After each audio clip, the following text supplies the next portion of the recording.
तो RRB technician exam में examiner कहां कहां से क्वेश्चंस पूछ रहा है, यानी कि कौन कौन से टॉपिक उसके साथियों फेवरेट है और उन टॉपिक से वो सबसे ज्यादा सवाल पूछ रहा है, आज की इस वीडियो में साथियों हम लोग देखेंगे। यानी कि अगर आपकी अभी तक शिफ्ट नहीं हुई है तो इन सभी टॉपिक्स को साथियों देखिएगा और क्वेश्चन साथियों यहीं से आपसे ज्यादातर पूछे जा रहे हैं, ठीक है ना। चलिए, तो मैं कहूंगा साथियों लगभग 50 सवाल मैंने लिए हैं पूरी विज्ञान के जिस टाइप के क्वेश्चंस आपके पूछे जा रहे हैं, और 50 क्वेश्चंस लिए हैं मैंने इंपॉर्टेंट करंट अफेयर के जिस टाइप के पिछली शिफ्ट में साथियों क्वेश्चंस पूछे गए हैं। यानी कि ये एनालिसिस नहीं है, ये एक एक्सपेक्टेड क्वेश्चंस वाली साथियों सीरीज है। क्वेश्चंस है 100 क्वेश्चंस है। तो साथियों क्लास आपकी शुरू हो चुकी है। अपने एग्जाम को साथियों क्रैक करने के लिए इन 100 सवालों के जवाब आपके मनोमस्तिष्क में साथियों होना चाहिए। अगर ऐसा है तो मैं कहूंगा कि एग्जाम आपका बहुत आराम से क्रैक हो जाएगा। तो पहला सवाल है, कह रहे कि प्रोटीन छोटे बिल्डिंग ब्लॉक से बने होते हैं, बिल्कुल सही। जिन्हें किस नाम से जाना जाता है? जिनको अमीनो अम्ल कहा जाता है। क्या अमीनो एसिड कहा जाता है? आप लोग ध्यान रखेंगे, क्वेश्चन बहुत इंपॉर्टेंट था। अगला सवाल देखिए, अंगूर की खेती करने या संवर्धन को निम्नलिखित में से किस नाम से जाना जाता है? अंगूर की खेती करने को क्या कहा जाता है? मैं कहूंगा विटीकल्चर कहा जाता है। क्या कहा जाता है? विटीकल्चर कहा जाता है। अगर बात करते हैं साथियों जो सेरीकल्चर किसे कहा जाता है, तो रेशम कीट पालन को। क्या आप लोग ध्यान रखेंगे साथियों, रेशम कीट पालन को, क्या रेशम कीट पालन को क्या कहा जाता है? सेरीकल्चर कहा जाता है। और पीसी कल्चर की अगर हम बात करते हैं तो मछली उत्पादन को, क्या साथियों किसको? मछली उत्पादन को क्या कहा जाता है? पीसी कल्चर कहा जाता है। और हर्टिकल्चर की अगर बात करते हैं तो बागवानी को एक तरीके से कहा जाता है। तो इतनी जानकारी आप लोग ध्यान रखेंगे। उसके बाद देखिए कि जीव की आंतरिक संरचना का अध्ययन करने वाले शास्त्र को क्या कहा जाता है? तो इसको साथियों क्या कहा जाता है? शरीर रचना विज्ञान कहा जाता है। या अगर शरीर रचना विज्ञान की जगह साथियों एनाटॉमी लिखा हो, क्या लिखा हो? एनाटॉमी लिखा हो, ठीक है ना। मैं हिंदी में लिख देता हूं साथियों, एनाटॉमी लिखा हो तो वो भी आपका आंसर हो जाएगा। यानी कि जीव के आंतरिक संरचना के अध्ययन करने वाले शास्त्र को शरीर रचना एनाटॉमी कहा जाता है। आंसर आपका जाएगा ए के साथ। अगला सवाल देखिए, निम्नलिखित में से किसे हमारे शरीर के मूल खंडे यानी कि बिल्डिंग ब्लॉक के रूप में जाना जाता है? तो किसकी बात चल रही है साथियों? बिल्डिंग ब्लॉक के रूप में प्रोटीन को जाना जाता है। आंसर आपका जाएगा ऑप्शन नंबर ए के साथ। नेक्स्ट नंबर देखिए, यानी कि मानव शरीर में रक्त संचार तंत्र की खोज करने वाले पहले व्यक्ति कौन थे? तो ये कौन थे साथियों? विलियम हार्वे इनका नाम है और इन्होंने ही मानव शरीर में रक्त संचार तंत्र की खोज की थी और ये खोज करने वाले पहले व्यक्ति हैं, विलियम हार्वे इनका नाम है। हीमोग्लोबिन लाल रक्त कोशिकाओं के अंदर का एक प्रोटीन है, बिल्कुल। और यह निम्नलिखित में से किसका वहन करता है? तो ये साथियों ऑक्सीजन का वहन करता है। क्या हीमोग्लोबिन लाल रक्त कोशिकाओं के अंदर का एक प्रोटीन है और ये ऑक्सीजन का वहन करता है, आपको मालूम होना चाहिए। साथियों ये सभी के सभी क्वेश्चंस की अगर बात करें टॉप क्वेश्चंस हैं जो आपको आपके एग्जाम में देखने को मिलेंगे।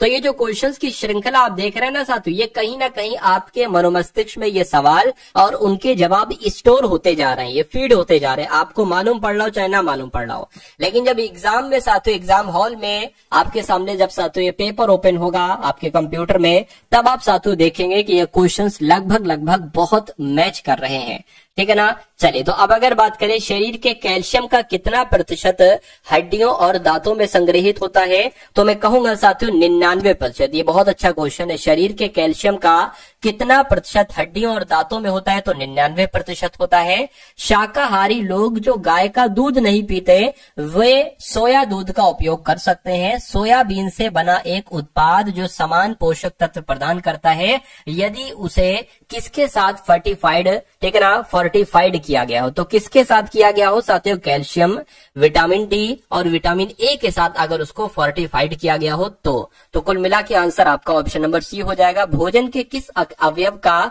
सकल कैलोरीफिक मान सर्वाधिक होता है? तो किसकी बात चल रही है साथियों? वसा की बात चल रही है। यानी कि साथियों वसा का सकल कैलोरीफिक मान सर्वाधिक होता है, आप लोग ध्यान रखेंगे। अगला सवाल है कि आलू निम्नलिखित में से किसका एक प्रमुख स्रोत है? तो आलू की अगर बात करें, आलू साथियों ये कार्बोहाइड्रेट का एक प्रमुख स्रोत है, कार्बोहाइड्रेट्स प्राप्त होता है आलू से। उसके बाद देखिए निम्नलिखित में से कौन सा विटामिन सी का एक अच्छा स्रोत है? यानी कि विटामिन सी आपको बताने के किससे मिलता है? गेहूं से नहीं, अंडे से, चीनी से नहीं। जो हरी फूल गोभी होती है ना साथियों, वैसे तो जो खट्टी चीजें होती है उनसे मिल जाता है, आंवले से, संतरे से, लेकिन हरी फूल गोभी से भी हमें विटामिन सी प्राप्त होता है।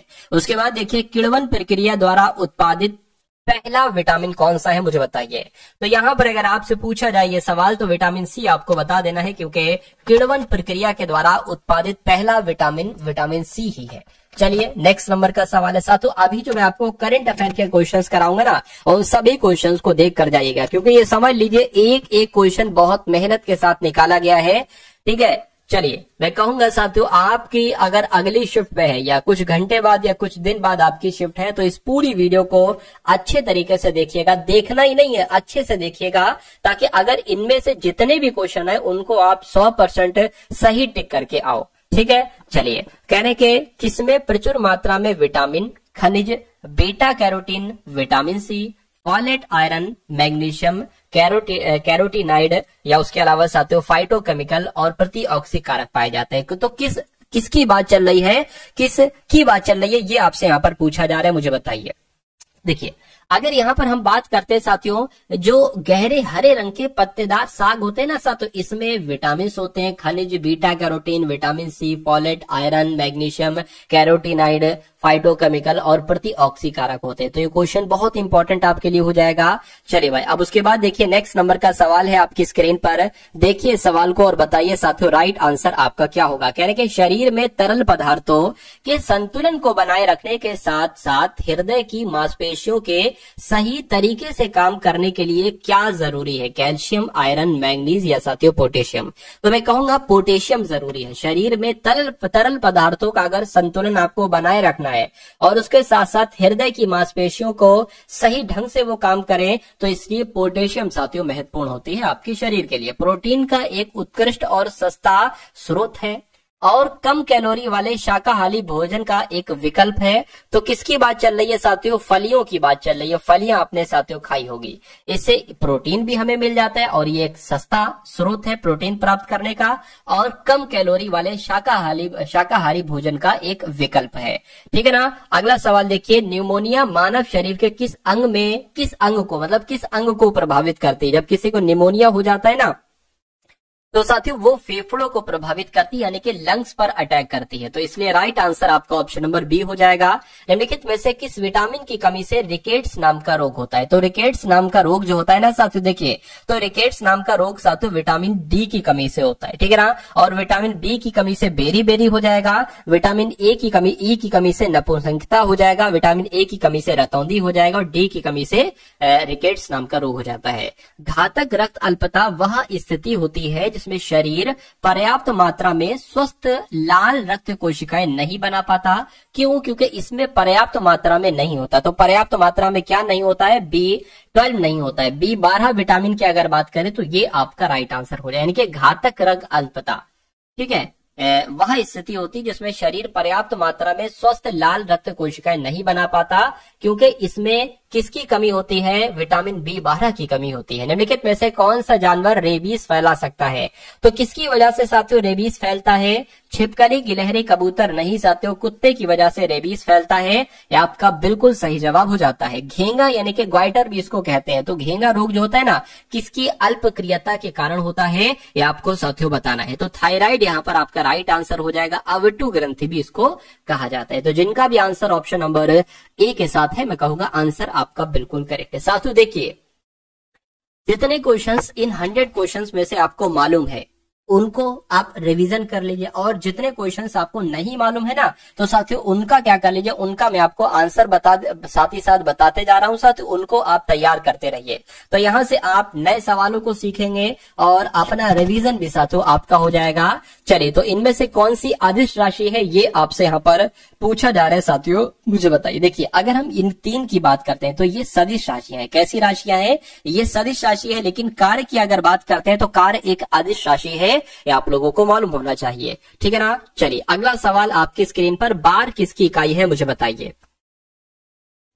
तो बार किसकी इकाई है साथियों, ये आपको यहाँ पर बताना है। राइट आंसर क्या होगा, तो मैं कहूंगा वायुमंडलीय दाब की इकाई क्या होती है साथियों, बार होती है। सही जवाब आपका ऑप्शन नंबर डी हो जाएगा। और अगर आपसे कभी सवाल ये पूछ लिया जाए कि 1 बराबर कितने न्यूटन बटे मीटर स्क्वायर होता है, तो मैं कहूंगा 1 बार बराबर 10⁵ न्यूटन बटे मीटर स्क्वायर होता है। न्यूटन बटे मीटर स्क्वायर होता है, ये भी आप लोग यहाँ पर याद रखेंगे।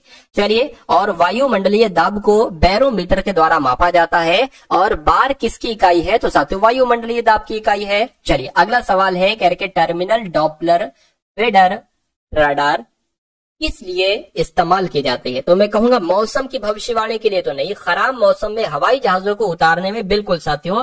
टर्मिनल डॉपलर वेदर रडार का इस्तेमाल क्यों किया जाता है? खराब मौसम में जब हवाई जहाजों को एक तरीके से उतारना होता है तो उसलिए किया जाता है इसका इस्तेमाल। जी का मान न्यूनतम होता है, तो आपसे पूछा जा रहा है कहां पर जी का मान न्यूनतम होता है? विषुवत रेखा पर, उत्तरी ध्रुव पर, दक्षिणी ध्रुव पर। मैं कहूंगा साथियों विषुवत रेखा पर जी का मान न्यूनतम होता है, आपको मालूम होना चाहिए। सवाल आपसे डायरेक्ट पूछा जाता है निम्नलिखित में से किसके पास गुरुत्वाकर्षण नहीं है, मुझे बताइए। देखिए जो प्राकृतिक चीज है, जो कुदरती चीज है, उसके पास गुरुत्वाकर्षण बल है, जिसके पृथ्वी के पास है, शुक्र के पास है, शनि के पास है। लेकिन ये तो कृत्रिम उपग्रह है, तो इसके पास थोड़ी ना होगा, तो इसके पास नहीं है, तो यही आपका राइट आंसर है। अगला देखिए, पूछा जा रहा है आपसे कि निम्नलिखित में से कौन सा पदार्थ एक ध्वनिक पदार्थ है?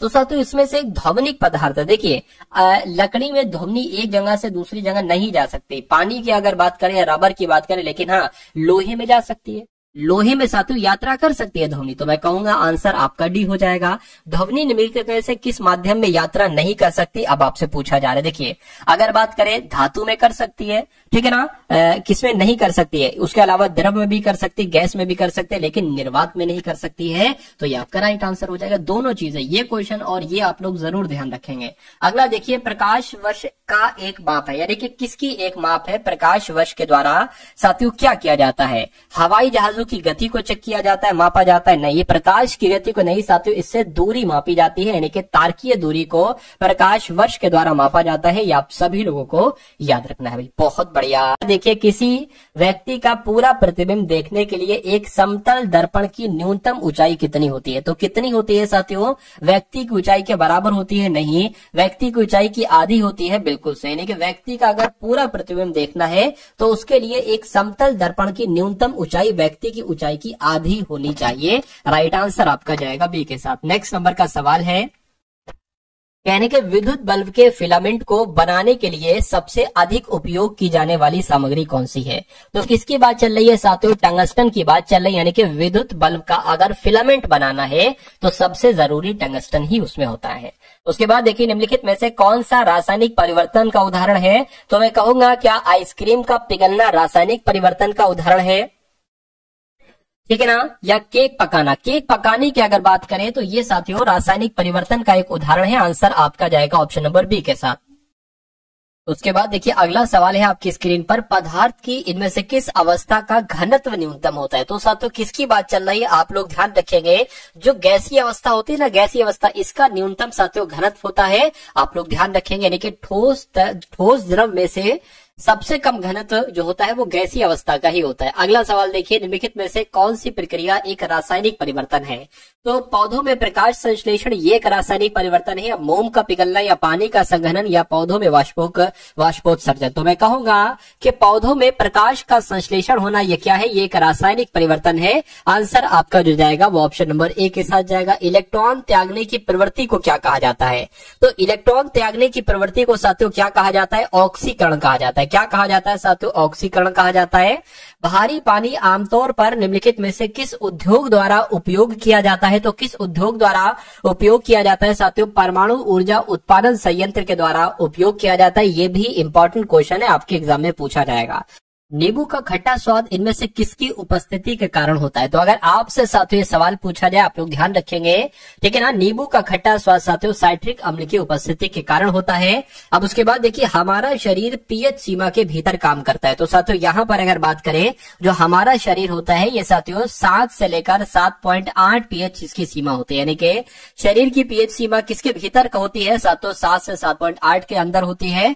उसके बाद देखिए, एक आधुनिक संस्करण तत्वों की आवर्त सारणी का तथाकथित लंबा रूप 36 पंक्तियों को कहा जाता है। तो साथियों क्या कहा जाता है? यहाँ पर मैं आपको बता देता हूँ, इसको आवर्त कहा जाता है। क्या? एक आधुनिक संस्करण तत्वों की आवर्त सारणी का तथाकथित जो लंबा रूप होता है 36 पंक्तियों को क्या कहा जाता है? आवर्त कहा जाता है। ये भी इंपॉर्टेंट क्वेश्चन था। उसके बाद देखिए अगला सवाल है कि एथिलीन ग्लाइकोल को एंटी फ्रीज यानी कि हिमरोधी के रूप में पानी में मिलाने पर साथियों एक तरीके से उसे कार के रेडिएटर की सफाई के लिए प्रयुक्त किया जाता है? नहीं। केवल पानी के हिमांक को कम करता है? नहीं। ये केवल पानी के क्वथनांक को बढ़ाता है? नहीं। ये पानी के हिमांक को कम करता है, पानी के क्वथनांक को बढ़ा देता है। ये आपका राइट आंसर होगा। सवाल डिक्टो आएगा और डिक्टो ऑप्शन में कहीं ना कहीं आंसर होगा ये वाला, तो ये दोनों चीजें आप लोगों को याद रखना है। अगला सवाल देखिए कि निम्न में से किस प्रकार के कोयले में सबसे अधिक कार्बन सामग्री होती है? तो सबसे अधिक कार्बन जो पाया जाता है वो एंथ्रासाइट टाइप के कोयले में पाया जाता है। ये आप लोग ध्यान रखेंगे। 4 प्रकार के कोयले होते हैं साथियों, एंथ्रासाइट, लिग्नाइट, बिटुमिनस और साथियों पीट कोयला। ठीक है, सबसे जो बढ़िया क्वालिटी, बेस्ट क्वालिटी कहलाई जाती है कोयले की, वो एंथ्रासाइट ही कहलाई जाती है। दूसरे बढ़िया नंबर की क्वालिटी साथियों बिटुमिनस कोयले की कहलाई जाती है। जब बेकिंग पाउडर में पानी मिलाया जाता है तो कौन सी गैस निकलती है साथियों? तो कार्बन डाइऑक्साइड गैस निकलती है। कौन सी गैस निकलती है? कार्बन डाइऑक्साइड गैस निकलती है। निम्नलिखित में से किन विकल्पों में केवल थर्मोसेटिंग प्लास्टिक उपस्थित होते हैं? तो किसकी बात चल रही है साथियों? मैं कहूंगा यहाँ पर बेकेलाइट एवं एपॉक्सी रेसिन की बात चल रही है। तो साथियों थर्मोसेटिंग प्लास्टिक उपस्थित होते हैं तो बेकेलाइट और एपॉक्सी रेसिन में। उसके बाद देखते हैं नेक्स्ट नंबर का सवाल है कि भारत में पाया जाने वाला कौन एक गैर धात्विक खनिज है? तो किसकी बात चल रही है? मैं कहूंगा पायरोफाइलाइट की बात चल रही है। सवाल अगर आपसे पूछा जाए कि भारत में पाया जाने वाला वो कौन सा एक गैर धात्विक खनिज है, तो आपको पायरोफाइलाइट नाम आपको बता देना है। अगला देखिए, भारी मशीन में किसको ल्यूब्रिकेंट के स्वरूप में प्रयुक्त किया जाता है? तो किसका आंसर कौन सा होगा? मैं कहूंगा ग्रेफाइट आपका आंसर हो जाएगा। तो भारी मशीन में ग्रेफाइट को ल्यूब्रिकेंट के स्वरूप में प्रयुक्त किया जाता है। अगला सवाल देखिए, जंग लगने पर लोहे का भार बढ़ता है घटता है, क्या होता है? तो जब लोहे में जंग लग जाती है तो जाहिर सी बात है उसका भार बढ़ता है। आंसर आपका ए हो जाएगा। जब पानी मिलाने के बाद मिश्रण में भारी घटक नीचे सतह पर बैठ जाते हैं तो इस प्रक्रिया को क्या कहा जाता है? इस प्रक्रिया को साथियों अवसादन कहा जाता है। क्या कहा जाता है? इस प्रक्रिया को अवसादन कहा जाता है। जब पानी मिलाने के बाद मिश्रण में भारी घटक नीचे सतह पर बैठ जाए तो इसको अवसादन प्रक्रिया के नाम से जाना जाता है। अगला सवाल देखिए, ऐसा उर्वरक जो 2 या 2 से अधिक प्राथमिक पोषक तत्वों की आपूर्ति करता है उसको क्या कहा जाता है? तो उसको मिश्रित उर्वरक कहा जाता है। क्या कहा जाता है साथियों? उसको मिश्रित उर्वरक कहा जाता है। ये भी आप लोगों को याद रखना है।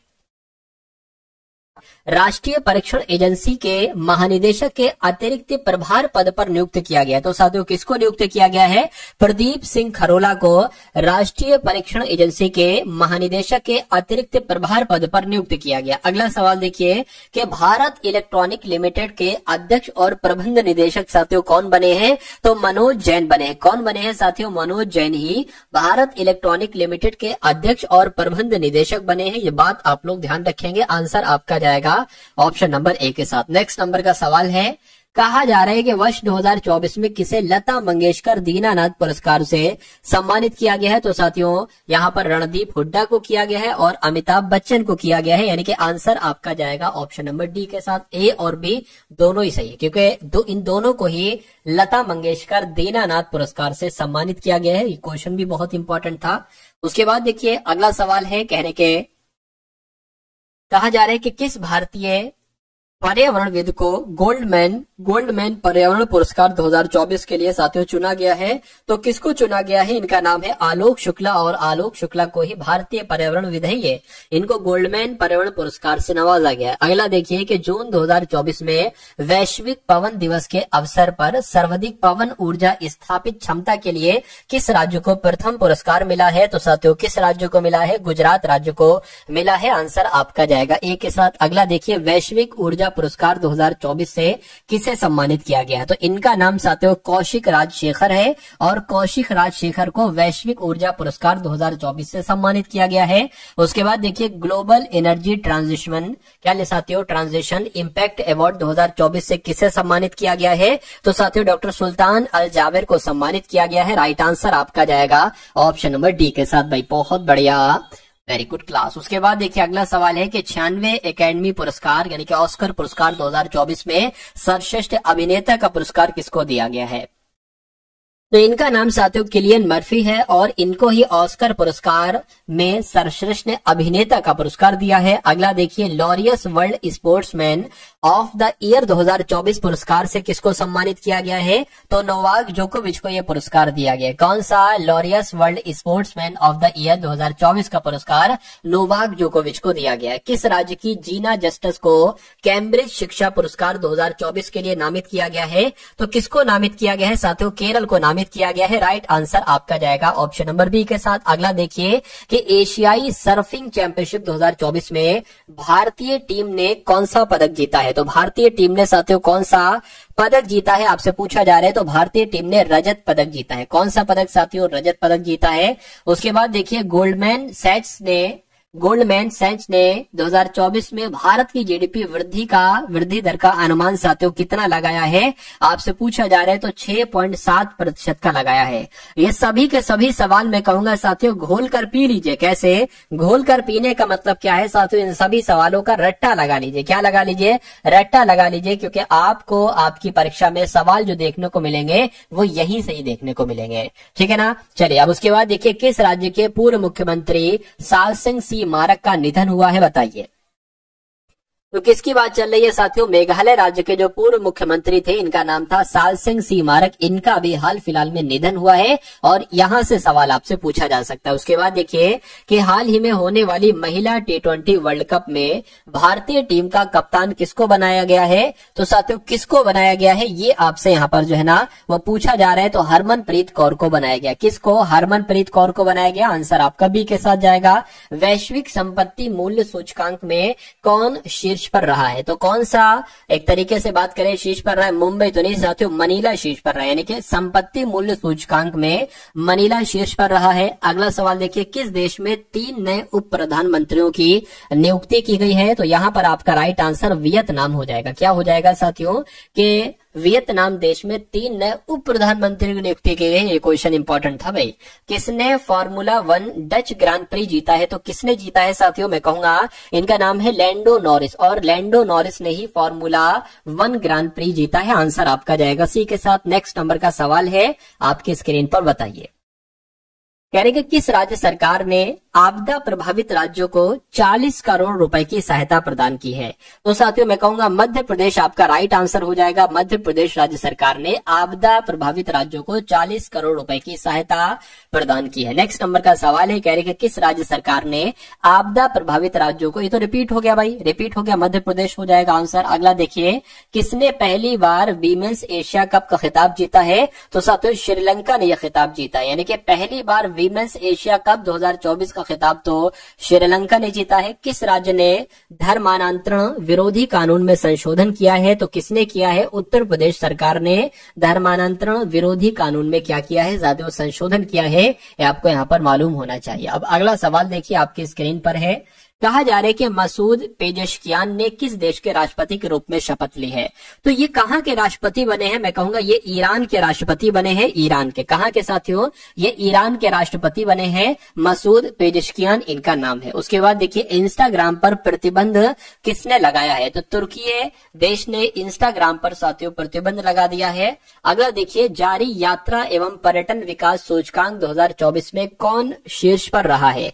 तो कौन शीर्ष पर रहा है? यहाँ पर आपका राइट आंसर साथियों क्या होगा? मैं कहूंगा अमेरिका देश शीर्ष पर रहा है, यानी कि यात्रा एवं पर्यटन विकास सूचकांक में अमेरिका टॉप पर रहा है, शीर्ष पर रहा है। नेक्स्ट नंबर का सवाल है, यानी कि जीवन दान, क्या साथियों जीवन दान पुरस्कार किस राज्य को दिया गया है? बताइए। तो जीवन दान पुरस्कार आंध्र प्रदेश को दिया गया है। किसको दिया गया है? आंध्र प्रदेश को दिया गया है। आपदा प्रबंधन बीमा कराने वाला देश का पहला राज्य कौन सा बन गया है? तो आपदा प्रबंधन बीमा कराने वाला देश का पहला राज्य नागालैंड बन गया है। कौन सा? नागालैंड बन गया है। उसके बाद देखिए, किस राज्य में लव जिहाद के दोषी को उम्र कैद की सजा दी जाएगी? यानी कि कहां पर साथियों ऐसा कर दिया गया है, ये आपसे यहाँ पर पूछा जा रहा है, मुझे बताइए।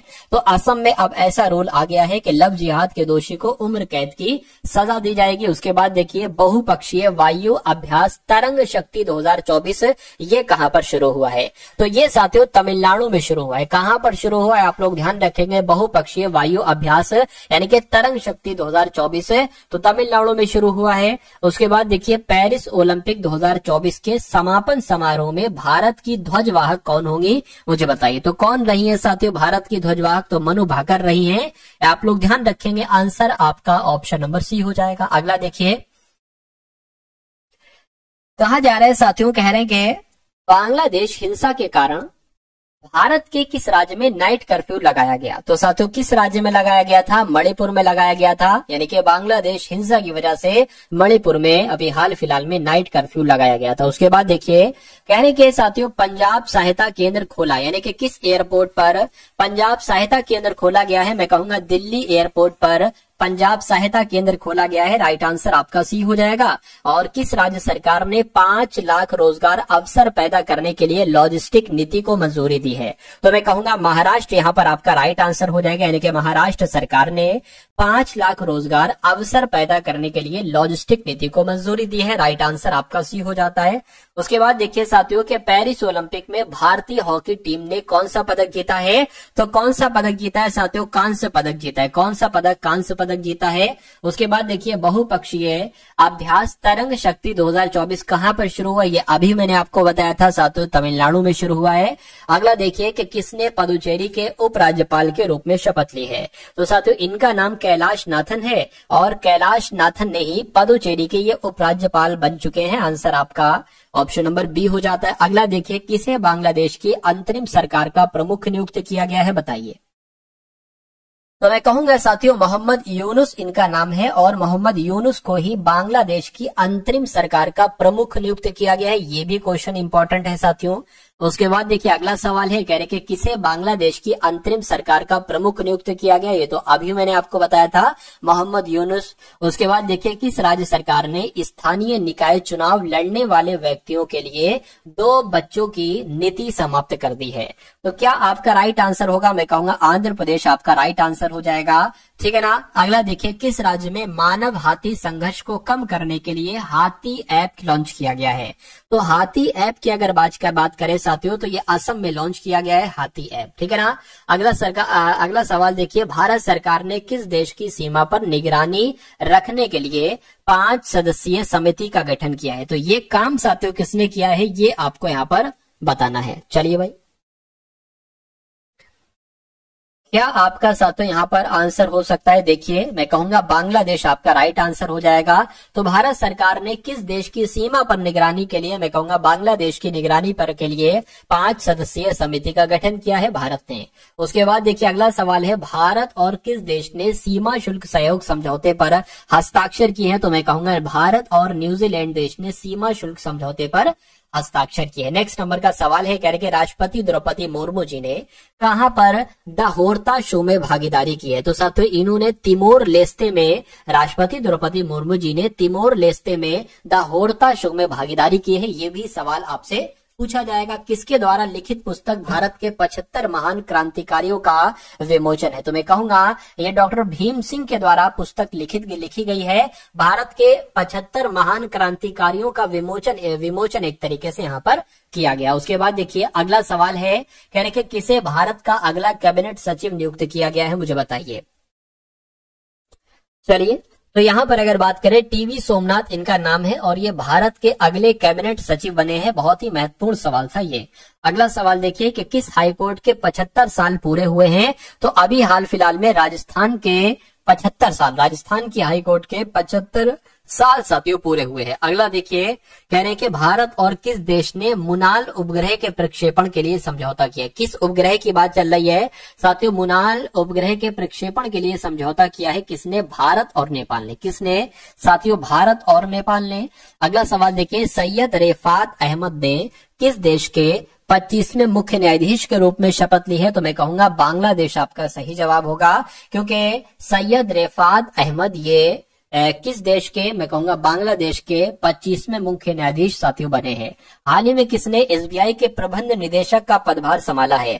तो इनका नाम क्या है साथियों? मुझे आप लोग बता दीजिए। आपका राइट आंसर यहाँ पर किस ऑप्शन के साथ जा सकता है। तो अगर आपका जवाब राणा एके सिंह है तो मैं कहूंगा आपका जवाब बिल्कुल सही है, यानी कि एसबीआई के प्रबंध निदेशक कौन बने हैं, तो राणा एके सिंह बने हैं। उसके बाद देखिए नेक्स्ट नंबर का सातों सवाल है, देखिए और बताइए राइट आंसर क्या होगा। किसने इस्पात मंत्रालय के सचिव के रूप में पदभार ग्रहण किया है, तो इनका नाम साथियों संदीप पौंड्रिक है, और संदीप पौंड्रिक ने इस्पात मंत्रालय के सचिव के रूप में पदभार ग्रहण किया है। के बाद देखिए साथियों नेक्स्ट नंबर के अभी कुछ और क्वेश्चन आप लोग यहाँ पर देख लीजिए।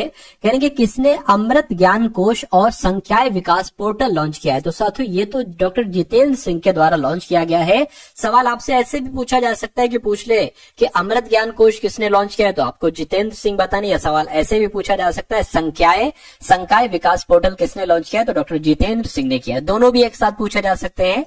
उसके बाद देखिए किस बैंक ने HNIS के लिए विशेष प्राइम क्रेडिट कार्ड लॉन्च किया, तो साथियों ये काम किसने किया है, यह बात आपसे यहाँ पर पूछी जा रही है साथियों, आप मुझे यहाँ पर बता दीजिए। चलिए तो साथियों यहाँ पर आपका जवाब एक्सिस बैंक हो जाएगा। क्या हो जाएगा, एक्सिस बैंक हो जाएगा। हाल ही में कौन मिस टीन ग्लोबल 2025 में भारत को रिप्रेजेंट करेंगे, तो कौन करेंगे साथियों, मृण्मयी डे करेंगे, इनका भी नाम आप लोग ध्यान रखेंगे। उसके बाद देखिए किस देश के उपराष्ट्रपति मोहम्मद जवाद शरीफ ने इस्तीफा दिया है, तो ये कहाँ के साथियों एक तरीके से उपराष्ट्रपति थे, तो ये ईरान के थे। कहाँ के थे, ये ईरान के उपराष्ट्रपति थे और इनका नाम मोहम्मद जवाद शरीफ था। इन्होंने अभी हाल फिलहाल में इस्तीफा दिया है। अगला सवाल देखिए किस राज्य ने प्राचीन रत्नगिरी रॉक कला को संरक्षित स्मारक घोषित किया है, तो साथियों ये काम किसने किया, ये काम महाराष्ट्र ने किया है। उसके बाद देखिए कह रहे राष्ट्रपति द्रौपदी मुर्मू जी ने किसे शौर्य चक्र से सम्मानित किया है, तो इनका नाम है वर्नोन डेसमंड कीन, और राष्ट्रपति द्रौपदी मुर्मू जी ने शौर्य चक्र से इनको सम्मानित किया है। उसके बाद देखिए भारत के किस एयरपोर्ट को net zero carbon emission airport का दर्जा मिला है, तो किसकी बात चल रही है साथियों, यहाँ पर आप लोग ध्यान रखेंगे। क्या आपका यहाँ पर राइट आंसर होगा, तो IGI दिल्ली एयरपोर्ट की अगर बात करें तो भारत का ये जो दिल्ली एयरपोर्ट है, IGI दिल्ली एयरपोर्ट, इसे net zero carbon emission airport का दर्जा मिला है। उसके बाद देखिए जम्मू कश्मीर के स्पेशल DG के रूप में किसे नियुक्त किया गया है, तो साथियों किसको नियुक्त किया गया है आप लोग बताइए। इनका नाम नलिन प्रभात है और ये जम्मू कश्मीर के स्पेशल DG के रूप में नियुक्त किए गए हैं। किस देश में संवैधानिक अदालत ने प्रधानमंत्री को पद से बर्खास्त किया है, तो यहाँ पर आपका राइट आंसर साथियों क्या होगा, यहाँ पर थाईलैंड आपका राइट आंसर हो जाएगा, यानी कि थाईलैंड देश में संवैधानिक अदालत ने प्रधानमंत्री को पद से बर्खास्त किया है। अगला सवाल देखिए किसने मंकी पॉक्स, क्या साथियों किसने मंकी पॉक्स को ग्लोबल हेल्थ इमरजेंसी घोषित किया है, तो साथियों विश्व स्वास्थ्य संगठन यानी कि वर्ल्ड हेल्थ ऑर्गेनाइजेशन ने मंकी पॉक्स को ग्लोबल हेल्थ इमरजेंसी घोषित किया है। अगला देखिए किसे प्रवर्तन निदेशालय का नया डायरेक्टर नियुक्त किया गया है, तो किसकी बात चल रही है साथियों, आप लोग यहाँ पर बताने की कोशिश कीजिए। तो प्रवर्तन निदेशालय के डायरेक्टर कौन बने हैं, राहुल नवीन बने। क्या नाम है इनका, राहुल नवीन इनका नाम है, और ये प्रवर्तन निदेशालय के नए डायरेक्टर नियुक्त किए गए हैं।